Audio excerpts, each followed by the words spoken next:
Welcome to the lecture for Chapter 10. In this chapter, we're going to talk about the primary disadvantage of absorption costing. And keep in mind that absorption costing is what's required by generally accepted accounting principles for external financial reporting. So we're going to talk about the problems inherent in that. And then in this chapter, we'll talk about one alternative to that, which is variable costing. And then the next chapter, we'll talk about activity-based costing. Which again are alternatives to absorption costing. So the primary problem with absorption costing is it creates an incentive for managers to overproduce, especially when they're being judged by the net income of their division or section of the company. And I'll talk about how that happens.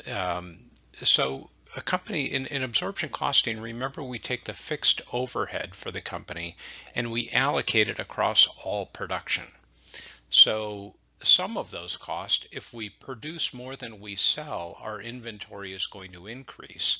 And some of those fixed overhead costs are going to be trapped in that inventory, because remember, those under absorption costing, the costs attach themselves to the physical product and they go where the product goes. If the product leaves the business and goes to a customer, they hit the income statement as cost of goods sold. If they're retained within the business's inventory, if they're on the shelf in the warehouse, then that's where the costs go. They end up on the balance sheet. So the problem here is that a smart manager can game the system by increasing their production, trapping some of that fixed overhead like depreciation and rent and the manager's salary on the balance sheet, and not have it flow through to the income statement, which boosts their net income. Now the problem from a business standpoint is that excess inventory is bad for a couple of different reasons. One, it ties up cash flow. So instead of money being in the bank, we've now paid for parts and paid for labor, and it's sitting on the shelf in an illiquid form. I can't turn it into cash to pay bills. Another problem is the more inventory I have, the greater risk I have that some of it gets damaged and we have to write it down or write it off. Another problem is obsolescence. If I have a bunch of inventory on the shelf and I want to make a design change to my product to improve it, then I can't, because I've got that inventory on the shelf that I have to sell first. And then lastly, there are carrying costs associated with inventory. I may have debt associated with borrowing money to build the inventory. Of course, the more inventory I have, the bigger building I need to store it in, the more rack space I need, the more racks I need, the more forklift drivers, the more insurance I pay to cover that, the more property taxes I pay. So there's a lot of costs associated with inventory that will go up if I have more than I should. So we'll look at a simple example here, and keep in mind, well, here, let's take a look here. So if I sell 2,000 units and I produce 2,000 units, then there's no problem. There's no increase in inventory. I'm not trapping any fixed overhead costs. And in this example, the fixed overhead costs are $10,000. So I spread that over 2,000. I apply that to 2,000 of sales, and you can see I take an expense of the full 10,000 there. I have a net income or profit of $4,000. If I produce 2,200 units, now I'm going to take that 10,000, I'm going to divide it by 2,200, but I'm only going to expense the portion of it that's associated with what left my building, the sales revenue. So in this case now, I'm only going to have the income statement impact of $9,091 of that 10,000 fixed overhead. The remainder is in inventory. So that boosts my profit by $909. And then of course that gets worse as I produce more and more. 2,400, I'm capturing more of it in my inventory. So when we look at the inventory cost here, this shows where that extra cost goes. So in the case of producing 2,200 units, I have some of the variable cost for the extra production, direct material and direct labor, and maybe variable overhead, but I also have that extra $909 of fixed overhead that's now trapped in inventory. Now remember that this just is a timing issue. When I presumably in a future period, I would have less production than I have sales to work the inventory down. That's going to release that fixed overhead, and it's going to hit my income statement at that point. So this is definitely one of those strategies where it feels good in the short term and doesn't feel good in the long term, because you eventually have to pay that bill, I guess. So some ways to reduce the incentive to overproduce. The primary way is to change the performance evaluation system. And you can do that one of a couple of different ways. You can assess each division a holding charge against inventory. So you could, in effect, charge them for the carrying cost. It's hard to charge them for potential obsolescence or potential damage, but you could certainly charge them for interest, insurance, storage, those kinds of costs about inventory. So you can introduce a disincentive financially to have excess inventory.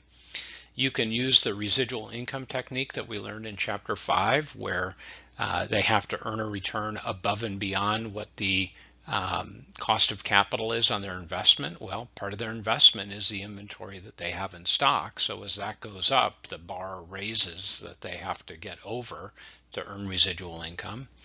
Or you could go with a just-in-time system where the inventory, the production, I should say, is not necessarily triggered by a manager's decision, but is automatically triggered by policies a company have in place and customer orders. So production doesn't take place until a customer orders product, and that triggers production to occur. That can kind of sever the link between what a manager wants to do and what's produced in the factory.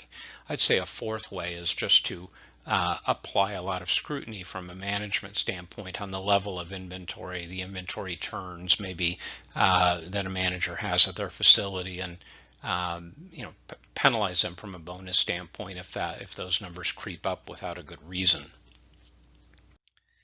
So one alternative to absorption costing, and again, I have to stress that this would be only for internal purposes. You can't use this method for external financial reporting, and that's variable costing.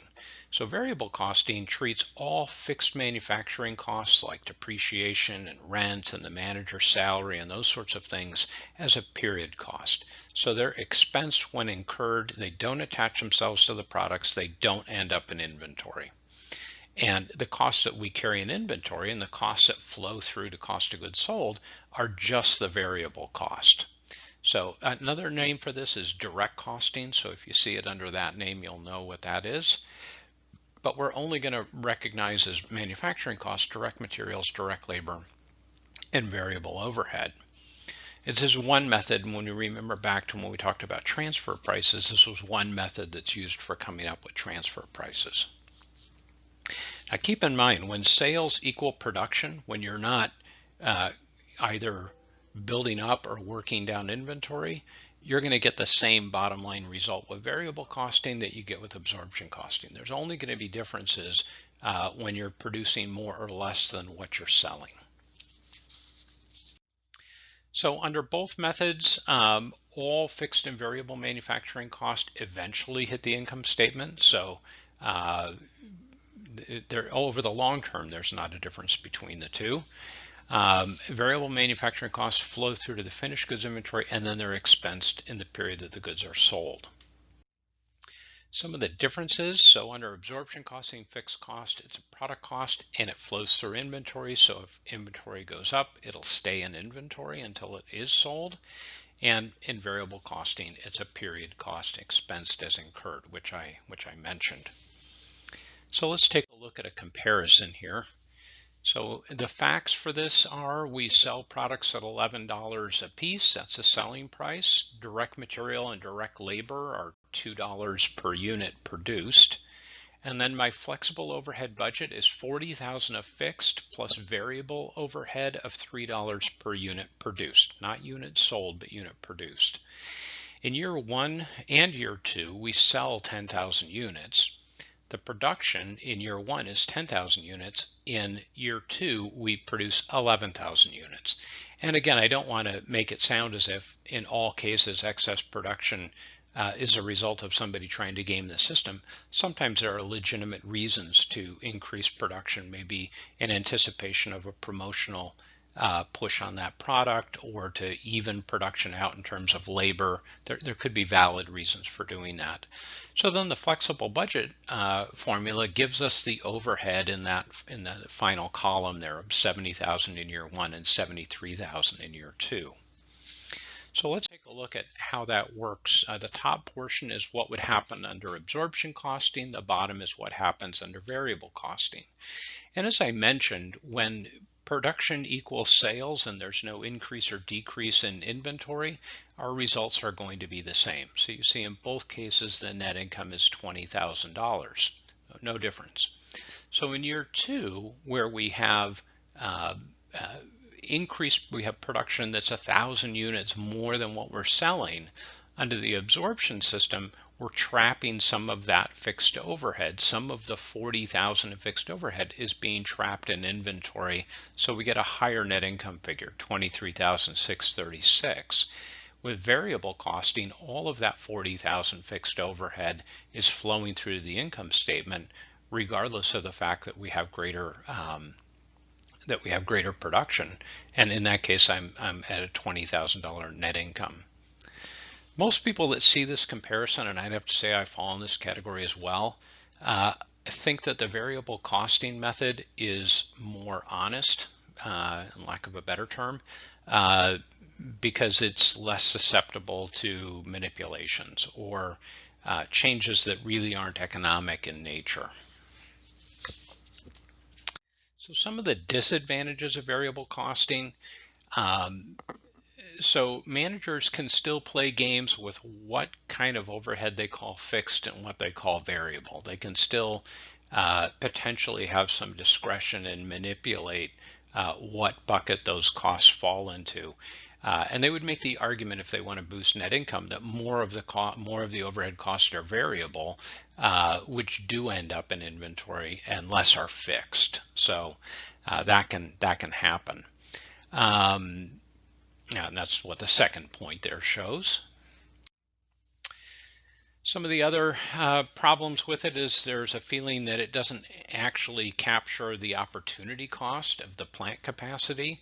All of these costing schemes are historical in nature, so they don't really capture what the next unit that will be produced next week is going to cost. That would be the opportunity cost. In this case here, the opportunity cost of using plant capacity is we could have done something else with the factory that might have been more beneficial. So the biggest disadvantage in my mind is that absorption costing is what's required for both external financial reporting. So generally accepted accounting principles require absorption costing, do not allow variable costing, and the U.S. federal income tax, so the IRS, requires absorption costing as well. So in order to adopt variable costing, you're kind of committing yourself to having two different systems and potentially two different income statements, an internal one and an external one, which can get pretty confusing from a management perspective. So I think that variable costing has a place that is more related to doing analysis as opposed to internal financial reporting.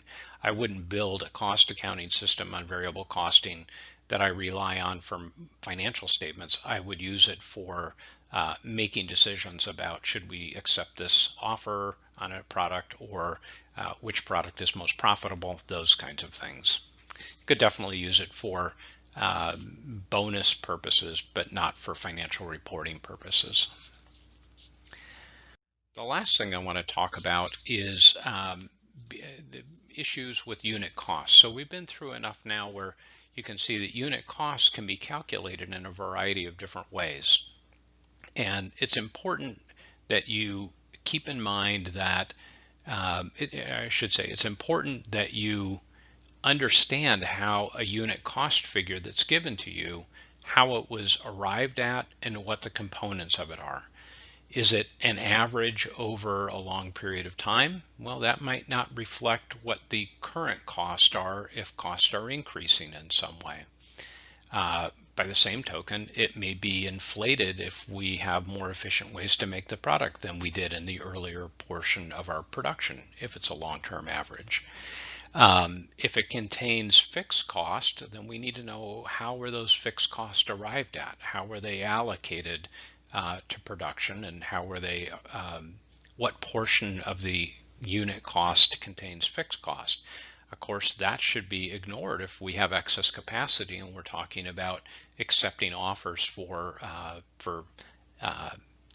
excess sales that we can generate. Then we're looking at just variable cost. So the key thing there is it's really important to understand what the makeup of that unit cost number is when you're making a decision based upon that. So this is a relatively short chapter. So that is the end of the lecture for this chapter. And if you have any questions, as always, please don't hesitate to shoot me an email. Thanks a lot.